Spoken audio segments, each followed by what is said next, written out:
हाय, कैसे हो बाबू। आज मैं फिर आपके लिए कुछ इम्पॉर्टेंट वर्ड्स लेकर के आया हूँ। तो मुझे भी इस बात का पूरा यकीन है कि आप ढंग से देखिएगा तो आपको एकदम 100% याद हो जाएगा। आज जो मैं आपको वर्ड्स बताने जा रहा हूँ वो वर्ड्स है देना। क्या है? देना। अब देना का क्या क्या अलग अलग मीनिंग होता है, क्या क्या अलग अलग उसको अंग्रेजी में कैसे यूज़ करते हैं, ये हम आपको बताने वाले हैं। देखो बाबू, तब तक इस वीडियो को देखते रहना जब तक तुम याद ना कर लो। ये बहुत फ़ायदा है और इससे बहुत ज़्यादा फ़ायदा होगा, क्योंकि आप देखते हैं ना, एक ज़िद्दी टाइप के इंसान बनो तब तक उसको छोड़ो नहीं जब तक तुम्हें क्लियर नहीं हो जाए। बहुत ऐसा चीज़ है दुनिया में, देख लो, जिसमें इंसान जो है उसमें दुख झेलता है, पहाड़ जैसा दुख उठाता है, फिर भी वो छोड़ता है। जैसे मान के चलो कोई आदमी किसी को प्यार ही करता है तो प्यार में कितना दुख उठाता है, कितना उसको तकलीफ़ होती है, फिर भी प्यार करना छोड़ता है? नहीं छोड़ता है। इसी तरह से तुम भी मत छोड़ो। तो देखो, आज मैं आपको बताने जा रहा हूँ देना। तो देना का अंग्रेजी क्या क्या होगा। सबसे पहला वर्ड मैं आपको बताने जा रहा हूँ to give. To give, GIVE, give.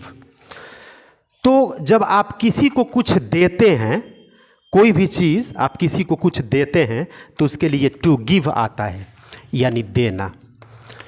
कोई भी चीज़ अगर आप किसी को कुछ देते हैं, जैसे मान के चलिए कि he gave me a pen, उसने मुझे एक कलम दिया। आई गेव हिम मनी, मैंने उसे पैसा दिया।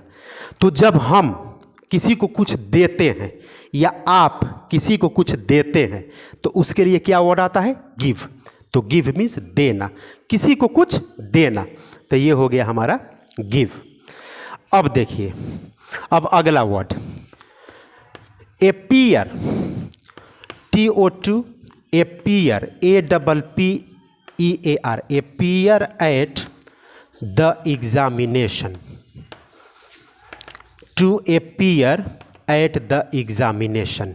अब देखो बाबू, examination, to appear at the examination. तो अब इसका मीनिंग क्या होगा?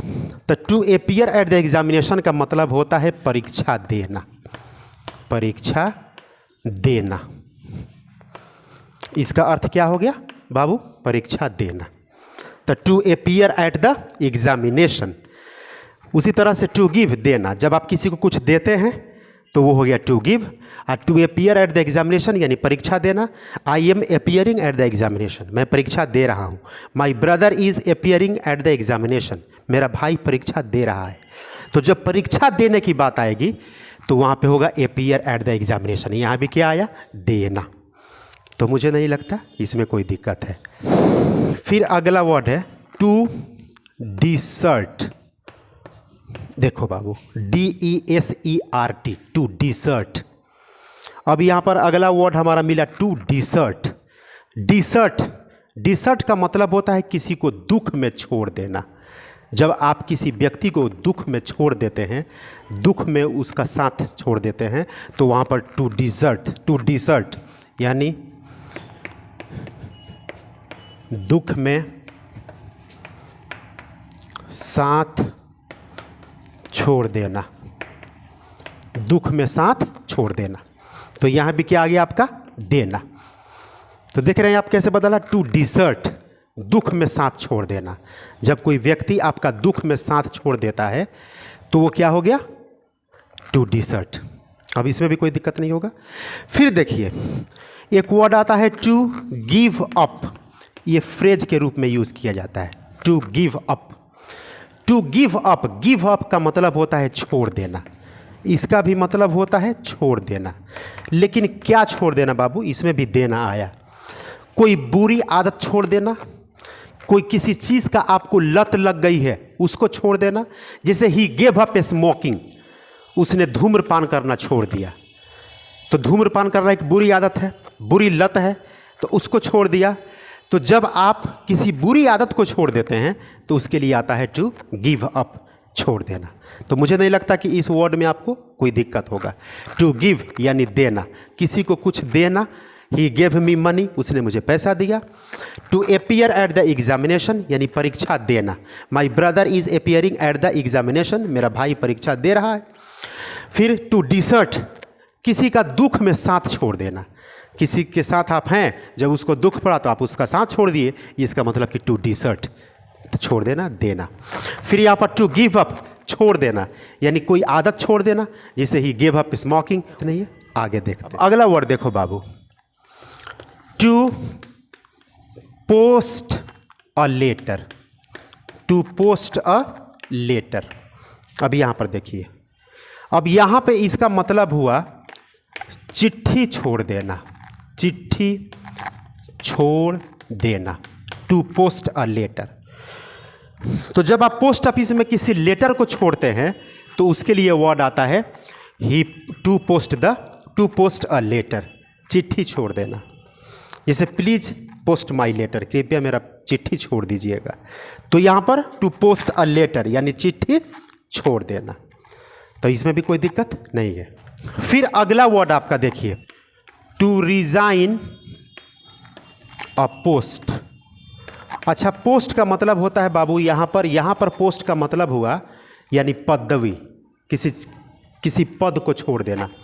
यानी टू रिजाइन अ पोस्ट यानी पद को छोड़ देना, किसी पद को छोड़ देना, किसी पद को त्याग कर देना, उससे रिजाइन कर देना, उसके लिए आता है टू रिजाइन अ पोस्ट, यानी कोई पद छोड़ देना।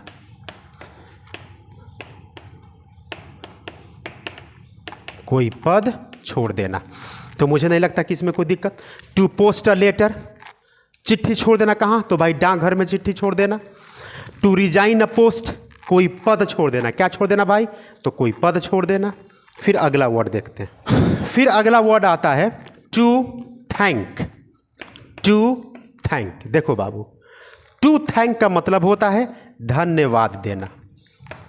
धन्यवाद देना। जब आप किसी व्यक्ति को किसी काम के लिए, किसी बात के लिए धन्यवाद देते हैं तो वहाँ पे आता है टू थैंक। ही थैंक्ड मी, उसने मुझे धन्यवाद दिया, तो यहाँ पर टू थैंक। फिर अगला वर्ड देखिए to curse, CURSE, to curse यानी बद्दुआ देना, श्राप देना। श्राप देना, बद्दुआ देना। जब आप किसी व्यक्ति को बद्दुआ देते हैं या कोई व्यक्ति आपको बद्दुआ देता है तो उसके लिए वर्ड आता है टू कर्स। समझ गए आप? तो ये हो गया आपको टू कर्स, बद्दुआ देना। ये हो गया टू थैंक, धन्यवाद देना। तो इसमें भी मुझे नहीं लगता कोई दिक्कत है। अगला वर्ड देखते हैं। अगला वर्ड होगा बाबू to congratulate. To congratulate, congratulate, congratulations आप जानते हैं।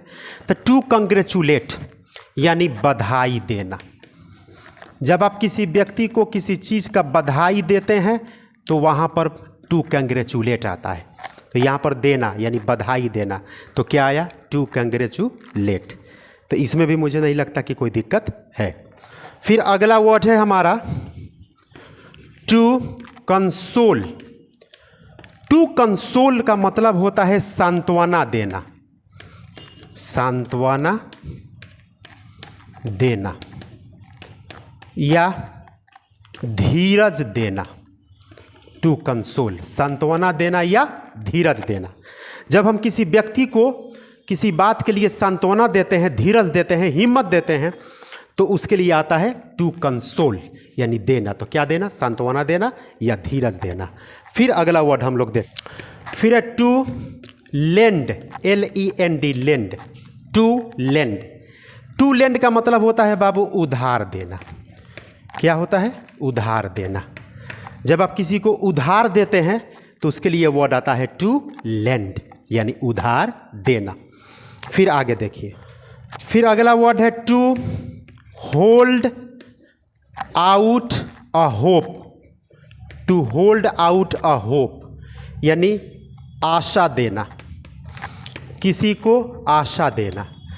जब आप किसी व्यक्ति को किसी काम का आशा देते हैं कि भाई ये काम मैं आपको कर दूंगा। जब आप किसी व्यक्ति को आशा देते हैं तो उसके लिए आता है to hold out a hope, to hold out a hope, to hold out a hope, यानी किसी को आशा देना। समझ गए आप? तो फिर अगला वर्ड्स देखते हैं।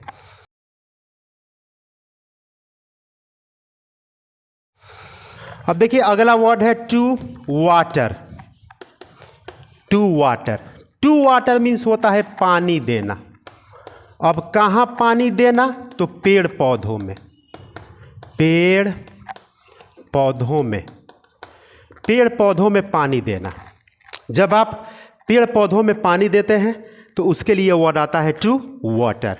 तो टू वाटर मीन्स पानी देना, यानी पेड़ पौधों में पानी देना। तो इसमें भी मुझे नहीं लगता कि कोई दिक्कत है। फिर आगे देखते हैं। फिर अगला वर्ड है to give importance, to give importance. अब टू गिव, देखिए इम्पोर्टेंस का मतलब होता है महत्व, गिव मीन्स देना, तो इसका अर्थ हुआ महत्व देना।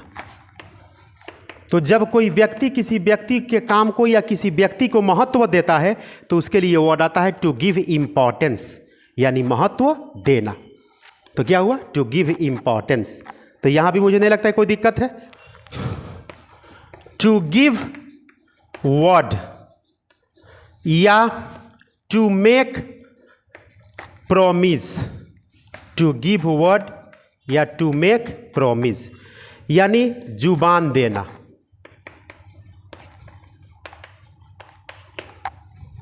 वादा करना, वादा करना।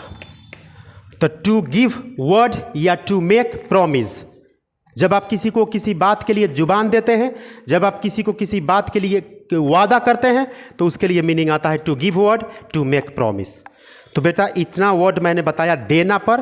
कोई भी दिक्कत हो आप बेहिचक कमेंट बॉक्स में लिखिएगा, मैं आपके प्रॉब्लम को ज़रूर सॉल्यूशन करूंगा। और देखिए कुछ भी इसमें किसी भी तरह के सवाल उठते हैं, किसी पर कोई सेंटेंस बनाना हो, वो पूछना हो तो आप बिल्कुल पूछ सकते हैं, मैं आपको बना करके बिल्कुल कमेंट बॉक्स में दे दूंगा। तो फिर जो भी नए हैं चैनल पर सब्सक्राइब जरूर कीजिएगा, लाइक जरूर कीजिएगा, शेयर जरूर कीजिएगा। जय हिंद।